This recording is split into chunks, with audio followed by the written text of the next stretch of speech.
शांति। अव्यक्ति परिवार में आपका स्वागत है। आज है दिन 25। आत्मिक स्थिति में रहने का अभ्यास करो, अंतर्मुखी बनो। आज का विषय है सदा कल्याण का संकल्प। अव्यक्त इशारे। जैसे यह देह स्पष्ट दिखाई देती है, वैसे अपनी आत्मा का स्वरूप स्पष्ट दिखाई दे, अर्थात अनुभव में आए। मस्तक अर्थात बुद्धि की स्मृति व दृष्टि से सिवाय आत्मिक स्वरूप के और कुछ भी दिखाई न दे व स्मृति में न आए। ऐसे निरंतर तपस्वी बनो, तब हर आत्मा के प्रति कल्याण का शुभ संकल्प उत्पन्न होगा। भल कोई अपने संस्कार स्वभाव के वश आपके पुरुषार्थ में परीक्षा के निमित्त बना हुआ हो, उसके प्रति भी सदा कल्याण का संकल्प उत्पन्न हो। अभी हम मोहिनी दीदी से सुनेंगे।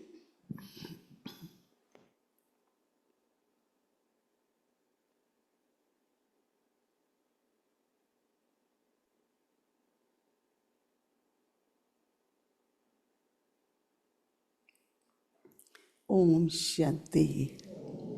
सभी अच्छे हैं? ठीक हो? सभी अच्छे हैं। सबसे पहले तो आज सवेरे सबने मामा की मुरली सुनी और बाद में मामा के प्रति जो बाबा का संदेश के द्वारा वार्तालाप हुआ, तो काफ़ी तरफ से बहुत प्रश्न आए हैं। हमने ये जानने की कोशिश की कि किसके द्वारा, कौन बहन थी। तो हमने राजू भाई को फ़ोन किया, पूछा, तो उन्होंने कहा उस पर लिखा हुआ तो नहीं था, पर वो ऐसे ही समझते हैं कि कराची में पहले शुरू में एक हमारी दादी थी जो अब तो नहीं है, उनके तन में बाबा आते थे और उनको पीयू करके बोलते थे। उनके द्वारा ये वार्तालाप चला है। वार्तालाप अच्छा था, स्पष्ट था, परंतु कुछ प्रश्न हैं। वो अभी जयंती बहन भी आ रही हैं कल, तो उनको भी काफ़ी बैकग्राउंड है उस समय का।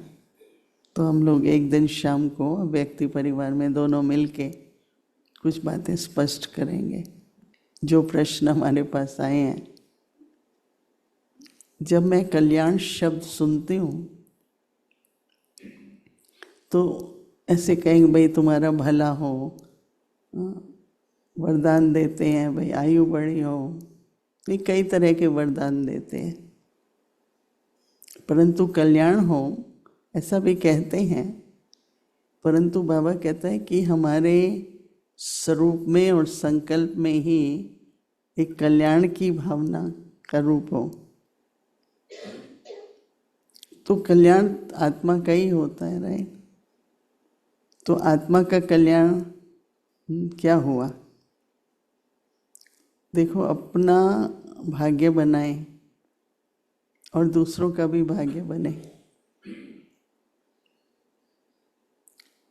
बाबा के ज्ञान में चलते हैं, सेवा करते हैं, कुछ पेपर परीक्षाएं आती हैं। आज भी कहा ना मामा को कि सहन करने का भी पार्ट है। समय प्रति समय ऐसा आता है कि सहन करना ज़रूरी होता है ना। हमारी मामा में तो इतनी सहन शक्ति थी। हमने तो जब मामा का पता चला तबीयत का, तो मामा हमारे साथ जम्मू में थी। मैं उन दिनों में जम्मू कश्मीर में रहती थी, तो मामा जम्मू में आई थी 3 दिन के लिए ना, तो वहाँ हमें पता चला। फिर वो बॉम्बे गई और लेकिन मैंने फिर एक ऐसा समय आया कि कोई इलाज था नहीं, तो बाबा ने कहा कि आप आ जाओ यहाँ पर। तो हमारे लौकिक परिवार का एक होम्योपैथी का डॉक्टर था, बहुत मशहूर था दिल्ली में, वो दवा देता था होम्योपैथी की। और तो उसको हम लोगों ने सोचा कि पूछे अगर आपके पास, तो उसने दवा दी और फिर बताया कि 17 दिन के अंदर एक इंजेक्शन है, वो जर्मनी में मिलती है। अब उस समय जर्मनी में हम तो किसको जानते नहीं थे, हमें पता था कि हम नहीं ले पाएंगे। उसके बाद तो कई बार दादी प्रकाश मणि ने कईयों के लिए इंजेक्शन यहाँ से मंगाई। हालांकि परमिशन नहीं है, पर हर एक मेडिकल कंपनीज में मर्सी मिशन होता है, तो मर्सी मिशन वाले वहाँ सप्लाई कर देते। एक इंजेक्शन 5,000 5,500 की उस समय पर होती थी। तो लेकिन मम्मा के लिए हम कुछ नहीं कर सके, तो उसने कहा भाई एग्जैक्टली 17 दिन हुए। तो मैं मम्मा को देखने गई, सभी दादियाँ बैठी थी। तो मम्मा आपको क्या संकल्प चल रहे हैं? बोला ड्रामा है। कितना भी शरीर में तकलीफ थी, पर मम्मा का चेहरा, आपने सुना होगा कि 4-5 दादियाँ बैठी थी, डॉक्टर आया पूछता पेशेंट कौन है, इतना चेहरा खिला हुआ था। औरों को तो क्या है, थोड़ी चिंता भी होती है ना, और मम्मा तो अच्छा डोलती। फिर आपको थोड़ा और सुनाएंगे। हाँ, अभी थोड़ा मनन चिंतन करना, कल तक कल्याण, क्या मेरा स्वरूप कल्याणी है, सदा कल्याण का संकल्प हो। जैसे यह देह, जैसे यह देह स्पष्ट दिखाई देती है ना, वैसे अपनी आत्मा का स्वरूप स्पष्ट दिखाई दे। जैसे प्रेम भाव है, दया भाव है, कंपैशन, तो वो स्वरूप से भी पता चलता है।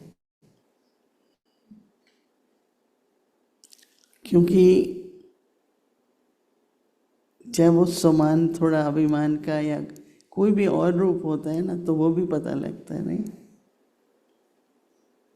तो यहाँ तो फिर बाबा कहता है कि देखो जैसे प्रेम स्वरूप, शांत स्वरूप दिखाई पड़ता है ना, जो पर्सनैलिटी है, हमारा व्यक्तित्व है, उससे पता लगता है कि इस आत्मा में कौन सा गुण है। तो बाबा कहते हैं अपनी आत्मा का स्वरूप स्पष्ट दिखाई दे, अर्थात अनुभव में आए। मस्तक अर्थात बुद्धि, मस्तक अर्थात बुद्धि की स्मृति व दृष्टि के सिवाय आत्मिक स्वरूप के और कुछ भी दिखाई न दे। स्मृति में कुछ भी ना आए।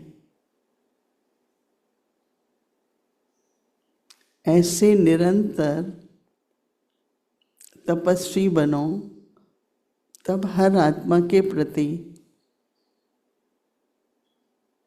कल्याण का शुभ संकल्प उत्पन्न होगा। भल कोई अपने संस्कार स्वभाव के वश आपके पुरुषार्थ में परीक्षा के निमित्त बना हुआ हो, उसके प्रति भी सदा कल्याण का संकल्प उत्पन्न हो।